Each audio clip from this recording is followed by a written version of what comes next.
Ouais, famille, l'heure est grave actuellement. La France a essayé d'éliminer le capitaine Ibrahim Traoré. Ils ont tenté d'enlever Ibrahim Traoré. Écoutons la vidéo ensemble. Ils ont tenté d'éliminer le capitaine Ibrahim Traoré. Ils ne cherchaient même pas à le renverser ou l'arrêter, non. Leur objectif était clair, en finir avec lui. Certes, Ibrahim Traoré bénéficie d'un excellent service de renseignement, c'est vrai. Mais lorsqu'il s'agit de sécurité aux frontières, il faut redoubler de vigilance. J'insiste, les pays de l'AES doivent absolument faire attention à tout ce qui entre et sort de leurs frontières, surtout si celles-ci sont poreuses. Imaginez une ligne entre deux pays comme le Burkina Faso et la Côte d'Ivoire. Les groupes armés peuvent la franchir sans être inquiétés. Des mercenaires peuvent passer, escortés par des trafiquants ou des complices locaux. Souvent, cela se fait de nuit, dans l'ombre. Ces hommes savent se fondre dans la masse. Parfois, ce sont des commerçants, civils ou convoyeurs. Certains utilisent de faux papiers burkinabés ou ivoiriens et passent même par les postes de contrôle officiels sans éveiller le moindre soupçon. D'anciens soldats burkinabés réfugiés dans des pays voisins pourraient également jouer les guides. Il ne faut pas non plus négliger les milices ou groupes armés déjà présents qui peuvent escorter ces mercenaires jusqu'à leur cible à l'intérieur du Burkina. Côté logistique, un État ou même une entreprise privée peut fournir des véhicules banalisés, des moyens de communication sécurisés ou encore des caches d'armes déjà positionnés sur le sol burkinabé. Et parfois, il ne leur manque qu'un seul élément, le feu vert. Peuple burkinabé, redoublez de vigilance et s'il vous plaît, veillez. Ils veulent à tout prix déstabiliser le capitaine Ibrahim Traoré. Le propriétaire du cas où il y avait les 60 millions de faux billets là, il vous donne des explications. Écoutez très bien. Écoutez. Je ne connais pas cette gravité jusqu'à Saint-Étienne. Je sais que c'est un truc produit qui n'est pas légal. Je sais que la loi est contre. Je sais ça. Mais ce n'est pas moi qui l'a fait. Je ne suis pas responsable. Mais j'assume que c'est sorti de mon véhicule devant moi. C'est sorti de mon véhicule devant moi. De carton, mais je ne savais pas que c'est ça. J'ai même demandé le carton, c'est quoi? On m'a dit c'est la drogue. Et c'est à partir du bureau que j'ai fait la découverte que c'est de l'argent. Donc je reconnais que c'est sorti devant moi, mais cela ne me donne pas la responsabilité que je suis responsable de ça. Vous assumez, parce que vous avez tous les moyens, écoutez, vous avez tous les moyens de savoir qui charge dans votre camion. L'identité de celui qui est venu remettre le courrier à la gare, là, vous devez avoir ça. Vous comprenez? Le car, là, ça vous appartient. Les travailleurs, là, vous devez engager. Celui qui vient avec un colis qui dépose à la gare, vous devez avoir son identité. Si aujourd'hui on a un problème de destinataire, vous devez le connaître. C'est à vous de les apporter. S'il n'y a pas de destinataire, vous êtes responsable. Dans tous les moyens de transport, c'est comme ça. Même dans l'avion. Si on découvre la drogue dans l'avion, que le pilote n'est pas en mesure de dire c'est pour qui là, c'est lui le responsable. C'est ce que les tests disent. Ça, je suis en train de vous dire ça. Le pilote est dans le corps pic, ce n'est pas lui qui est assis derrière les passagers. Mais s'il n'est pas en mesure de donner, c'est pourquoi il y a toujours une liste de voyageurs, leur identité. Les colis sont enregistrés, tout est marqué. On donne des numéros de valises. Ok? La même chose, on fait ça à la gare. Quand on envoie un colis, là, vous mettez le numéro, vous prenez l'identité de la personne. Vous pouvez vous asseoir ici, gaillardement, pour nous dire je ne suis pas responsable, je n'étais pas là-bas quand on chargeait. C'est trop facile. Si on n'est pas responsable, ceux qui étaient là-bas, là, amenez-les. C'est eux qui ont travaillé pour vous. Partagez la vidéo massivement pour ceux qui n'ont pas vu cette vidéo. Ils vont voir pour compléter. Quand c'est bon, c'est bon. Il y a une autre information très très importante au niveau de la région de Nakambe qui vient d'être tombée de ce 13 août 2026. C'est l'AIB, agence d'information du Burkina Faso, qui vient de donner l'information. Il y a plusieurs pages aussi qui ont déjà donné l'information. L'information est fiable. Les chefs coutumiers et traditionnels de la région de Nakambe, la communauté Bissa, expriment leur engagement, leur soutien au leadership du chef d'État, son excellence, le capitaine Ibrahim Traoré. Voici ce qui est écrit sur la page officielle de l'agence d'information du Burkina Faso, l'AIB. Et dit quoi? Nakambe, des chefs coutumiers Bissa renforcent leur collaboration avec le gouverneur de la région de Nakambe. Ouagadougou, le 13 août 2026, une délégation de chefs coutumiers Bissa, conduite par Sa Majesté le Kridja, chef du canton de Zabré et président du Haut Conseil pour la chefferie coutumière et traditionnelle Bissa, a échangé le mercredi 12 août 2026 avec le gouverneur de la région de Nakambe, Yiye Abraham Sondo, sur le renforcement de la collaboration autour de la gouvernance locale, de la cohésion sociale et du développement régional. Il y a beaucoup de choses qui ont été dites là-bas. Mes frères et sœurs, non, c'est fort. C'est fort. Avant tout propos, nous disons merci à les autorités locales pour leur engagement, pour leur détermination, hein, au temps de cette révolution progressive populaire. Et nous disons merci aussi à la démarche des chefs coutumiers et traditionnels des Bissa. Et j'aurais appris dans plusieurs publications que les chefs coutumiers et traditionnels là, ils disent qu'ils n'ont pas encore reçu la loi portant Faso Boukari. Voilà, je pense bien qu'ils n'ont pas encore reçu. Sinon, s'ils avaient reçu là, voilà, on allait avoir des publications. Donc, ils n'ont pas encore reçu. Mais ils ont dit là-bas qu'ils n'ont pas encore reçu. Et moi, je pense bien que, voilà, c'est bon à dire aussi. Si eux aussi, ils ont la loi dans les mains, voilà, c'est un truc de sensibilisation. Voilà, chaque chef coutumier traditionnel là a le devoir aussi, voilà, de juger à sa manière, façon dont la loi Faso Boukari le veut au fait. Donc mes frères et sœurs, c'est bon. Quand c'est bon, c'est bon. Je vous invite à partager cette vidéo au maximum. Voilà. La nouvelle vient d'être tombée. Dans le village de Bambou. Mes frères et sœurs, quand c'est bon, c'est bon. Mais cette fois-ci, dans le village de Bambou, c'est pas bon. Nous venons d'apprendre que les éléments du vieux, qu'on les appelle les microbes, viennent de mettre fin à la vie d'un douanier. Oui.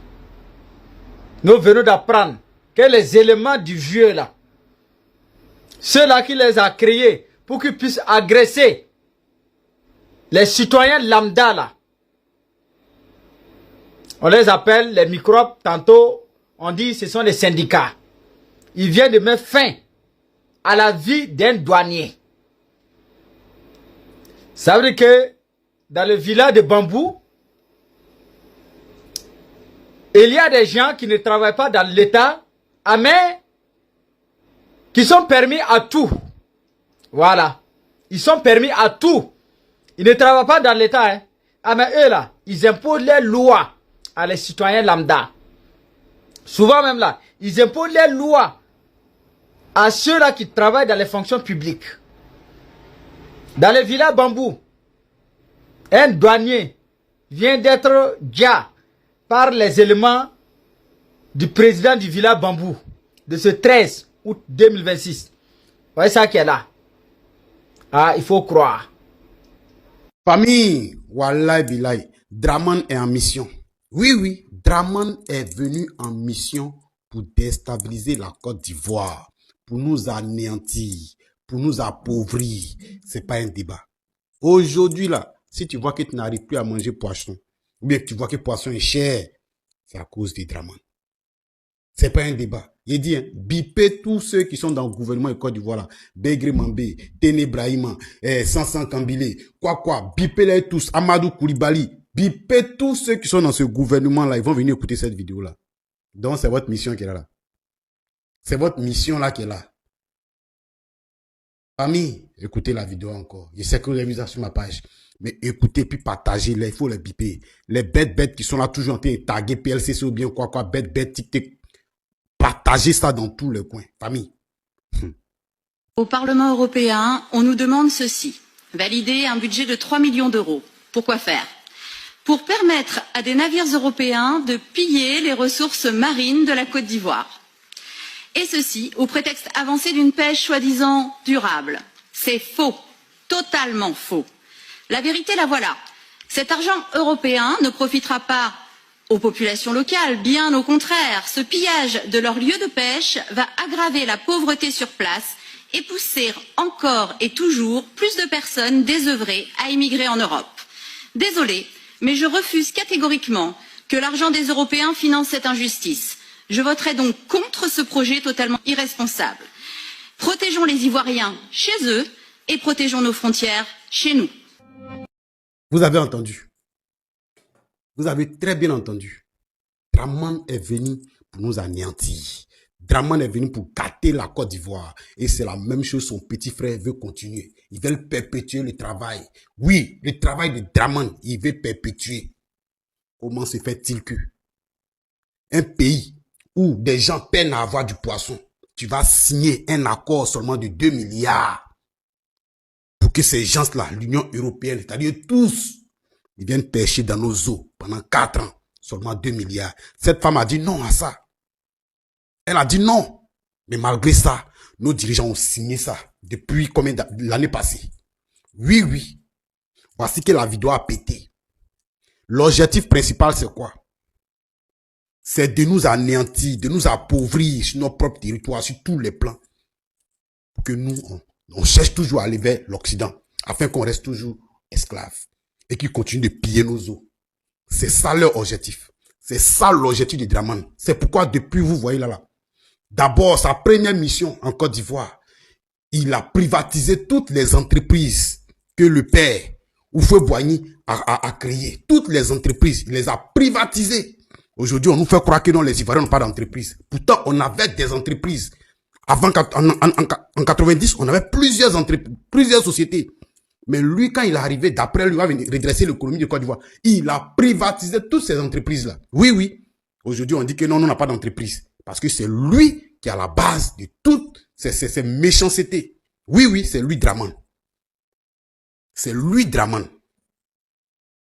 Vous dites qu'on l'aime pas, on va aimer quelqu'un comme ça. Comment? Poisson, nous, on ne gagne pas pour manger. Tu permets à l'Union européenne de venir pêcher dans nos eaux.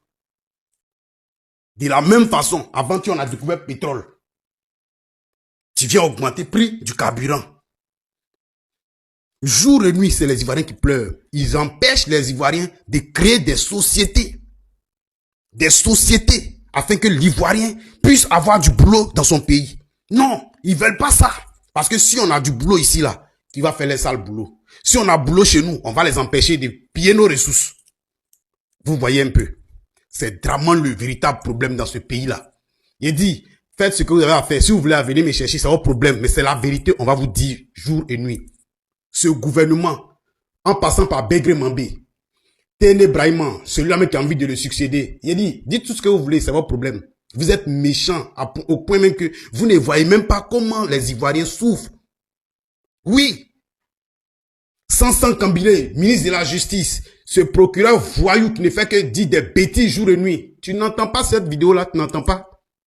Parce que vous êtes plein aux as. Vous avez l'argent déjà. Donc vous ne pensez même pas à comment le pauvre vit en fait. Venez nous chercher. Vous n'êtes pas bête et que vous ne comprenez pas pourquoi les Ivoiriens. Venez me chercher. Venez. Bande de voyous que vous êtes à la tête du pays. Vous êtes pillés tout. Vous volez tout. Les Ivoiriens ne voient rien. Tous les jours sont dans le désert. Tous les jours sont dans la Méditerranée. Combien de passeports on retrouve à Lampedusa? Combien de passeports? Et puis c'est pour les Ivoiriens seulement. Et vous dites que vous travaillez comme ça. La vérité est devant vous ici. Nous tous, on a la vérité devant nous. Vous dites quoi? Gouvernement microbe. Famille, là, le problème, ça c'est pour nous tous. Ça vient un peu, tout ça sort. De la même façon, on a découvert la vidéo quand ils voulaient prendre nos Port-Beau et puis quelque chose nord là. La vidéo, on l'a découverte, mais vous avez fait semblant de ne pas entendre. Vous avez laissé tomber. Ils ont cassé les maisons là en poids. Ils vont prendre et puis ils vont construire là-bas. Aujourd'hui encore, on vient vous dire que votre eau, tout ça là, c'est parce qu'ils veulent vous appauvrir. Pour que vous restez toujours dépendants. Mais vous n'allez pas écouter encore. Vous n'allez pas écouter encore. C'est le gouvernement qui est là. Des voyous qui ne font que manger notre argent. Des méchants qui ne font que piller notre argent. Et ils vont venir se dire que non, eux, ils connaissent droit. Vous connaissez droit comme ça? Votre rôle là, c'est quoi? C'est de protéger le peuple. Mais vous prenez nos ressources pour donner à un autre gouvernement pour nourrir ce peuple. Et puis nous, on est là, on doit souffrir. Êtes-vous sage? Ça va dans votre tête? J'ai envie de vous insulter, mais voilà, je vais me calmer. Mais si vous êtes garçon, faites ce que vous avez à faire, venez me chercher. Si vous dites vous bandez comme Taman Roubela, venez me chercher. C'est quel gouvernement qui ne réfléchit pas? C'est quelle manière de réfléchir ça là?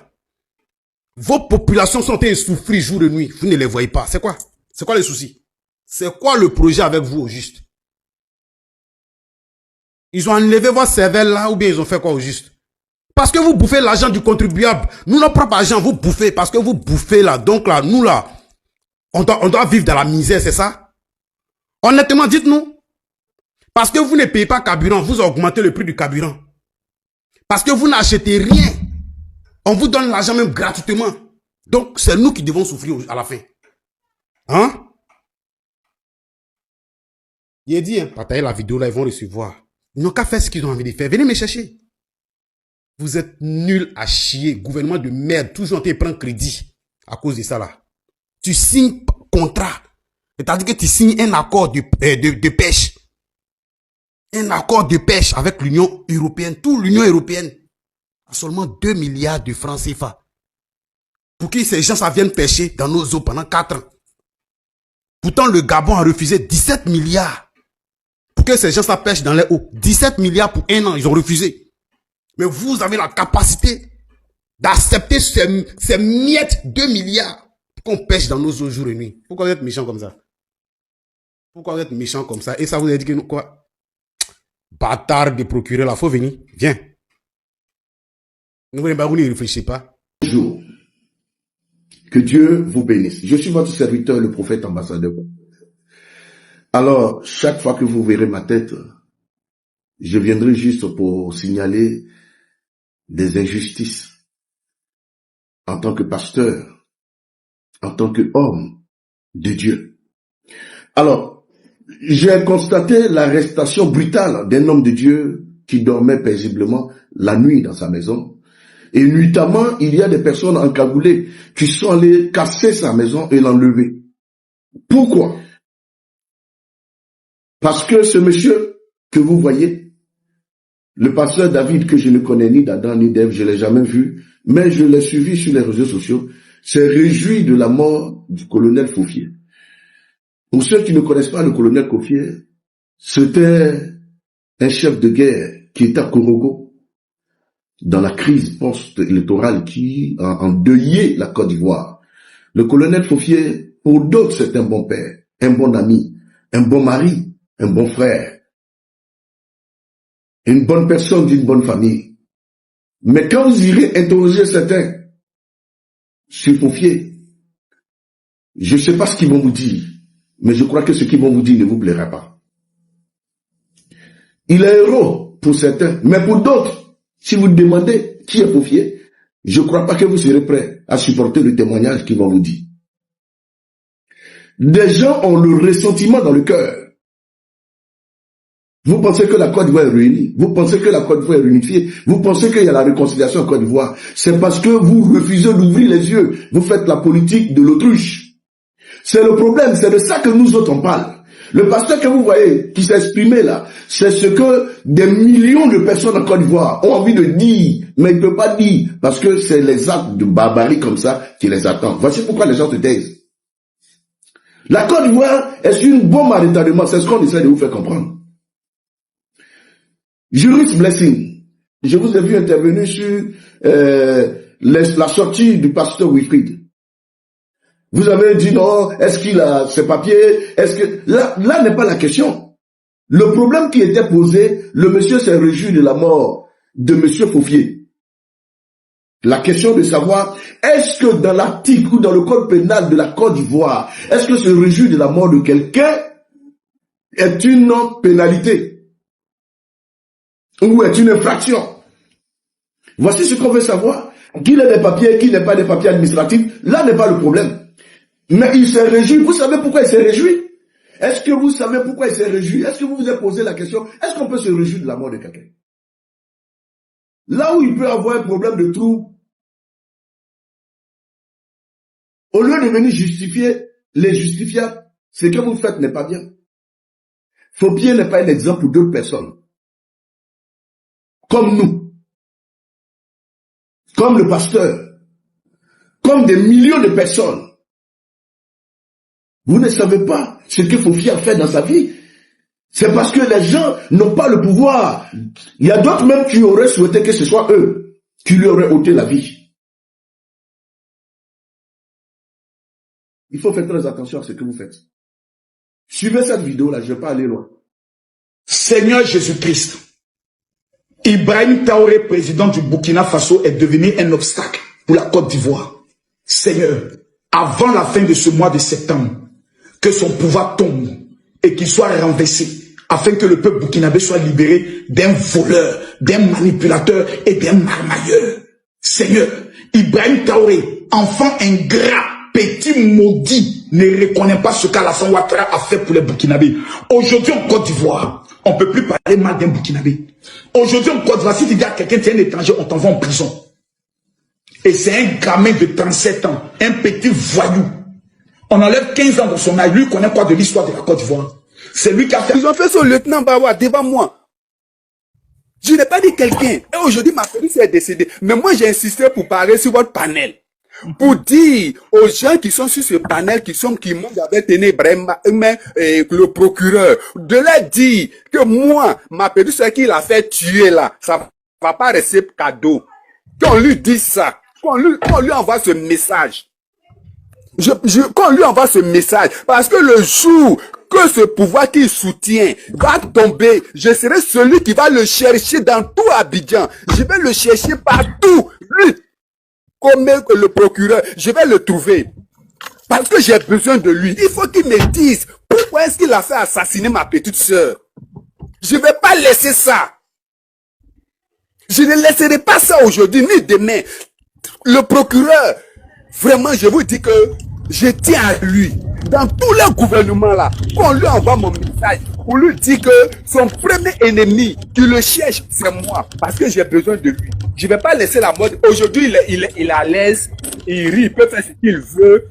En tout cas, la sécurité, je pense qu'il n'y a pas de problème. Il n'y a pas de problème. Je prie pour lui pour qu'il meure avant la chute de ce prix. Parce que moi, je ne vais pas le laisser. Là où il ira se réfugier, même si c'est dans le trou de rat, moi, j'irai le chercher. J'irai le chercher. Parce que j'ai encore grossi la mort de ma petite soeur. C'est lui qui est le responsable de la mort de ma petite soeur. Voilà un individu qui se fait appeler un procureur parce qu'il avait ce régime qui lui donne tout. Alors il se permet d'arrêter d'envoyer des délinquants au domicile des Ivoiriens pour les enlever comme il veut, quand il veut. Mais écoutez, ce procureur, j'ai même pas vu de salir ma bouche en prononçant son nom. Sinon, je vais me procès 10 fois. Ce procureur-là, dites-lui que ce n'est pas lui qui a créé la Côte d'Ivoire. Avant lui, il y a eu la Côte d'Ivoire existait. Et après lui, la Côte d'Ivoire continuera d'exister. Mais moi, je sais où il habite. Je sais où ses maîtresses, ses copines-là. Tout ça, on a ça.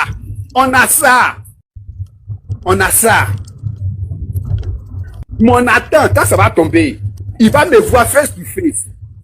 C'est en ce moment, je vais lui dire, est-ce que tu connais la femme que tu as fait abattre? Et pour lui, là, moi, j'ai pas besoin d'aller porter plainte à la justice, ou non, pour chercher un avocat. J'ai pas ce temps-là. Mais il subira le même sort qu'il a fait subir à ma petite soeur. C'est ce message que je voulais vous dire. Parce que j'ai suivi comment est-ce qu'il a fait arrêter le Comment ça s'est passé devant moi? Je venais de l'étranger. Ma petite soeur me dit, grand frère, rentre, mon mari il sera libéré, on va faire le mariage. C'est une bonne nouvelle. Moi, comment je prends mon avion, je rentre. Vous libérez un monsieur que vous avez mis en prison pendant 10 ans. 10 ans, je n'ai pas dit 10 jours, 10 mois, 10 semaines. 10 ans. Vous libérez le monsieur. Une semaine après, vous partez le kidnapper. Est-ce que c'est sûr? Est-ce que ce procureur a fait les études de droit? Souvent, je me pose la question, quand il fait ses enlèvements, est-ce qu'il a fait les études de droit, ce monsieur-là? Est-ce qu'il a fait les études de droit? Ou bien Ouattara l'a mis là pour lui dire, voici le travail que tu dois faire. Sinon, quelqu'un qui a un niveau intellectuel dans le droit ne peut pas se comporter comme il se comporte là. Regardez comme il vient d'enlever un pasteur. Je suppose que le pasteur a commis le crime le plus du monde. Mais quand on a fait quand on a étudié le droit, le minimum, c'est d'adresser un courrier pour dire, monsieur X, vous êtes reconnu pour tant, veuillez vous présenter dans tel bureau, tel jour, à tel heure, on va vous entendre. Maintenant, le monsieur, il se présente, s'il est reconnu coupable, on l'arrête et puis on attend une procédure judiciaire. Quelqu'un qui est intelligent, qui a fait les études de droit, voilà comment il se comporte. Vous comprenez? Mais quelqu'un qui n'a pas fait des études de droit, lorsqu'il attend qu'il y a telle menace ici, il envoie des délinquants, il envoie des badauds, il envoie des brigands, allez le chercher. Mettez les bras et ce procureur là, ce procureur là, il sera dit que, voilà, il dit là. C'est le monsieur là. Non, je ne vais pas le... Non, je pense que c'est trop. Ce qu'il a fait au lieutenant Bawa, ce qu'il a fait à ma petite soeur. Hey, Seigneur Jésus. Seigneur Jésus, même si je vais aller à l'enfer, si je vais aller à l'enfer, je vais dire à Dieu, moi, je ne vais pas pardonner ça. Parce que j'en ai gros sur le cœur. Ils ont frappé la fille là jusqu'à... Même moi, mais j'en ai subi des coups. Vous comprenez? J'en ai subi des coups. Aujourd'hui, ils sont au pouvoir, ils peuvent faire ce qu'ils veulent. Je suis heureux parce que le pouvoir, ce n'est pas eux qui l'ont créé. Et je sais qu'un jour, le pouvoir va leur échapper. Parce que le dictateur, le plus grand dictateur de ce monde est tombé. C'est pas Draman qui va dire le contraire. C'est pas Draman qui va dire le contraire. Donc, c'est ceux qui sont autour de Draman qui s'agitent là. Eux, ils devaient réfléchir par 2 fois. Est-ce que quand Draman va quitter, même quand Draman va mourir là, eux tous on va les mettre dans le même cercueil avec Draman et puis on va les enterrer? Si c'est comme ça, ils pensent, Dieu merci. Mais si après Draman, et qu'ils sont vivants, ah Seigneur Jésus, le procureur, il aura du quoi à faire. Il aura, non, c'est-à-dire qu'il n'y a même pas de pitié pour lui-même. Ceux qui sont sur le panel, les moutons de RHDP, allez lui dire ça. Allez lui dire ça.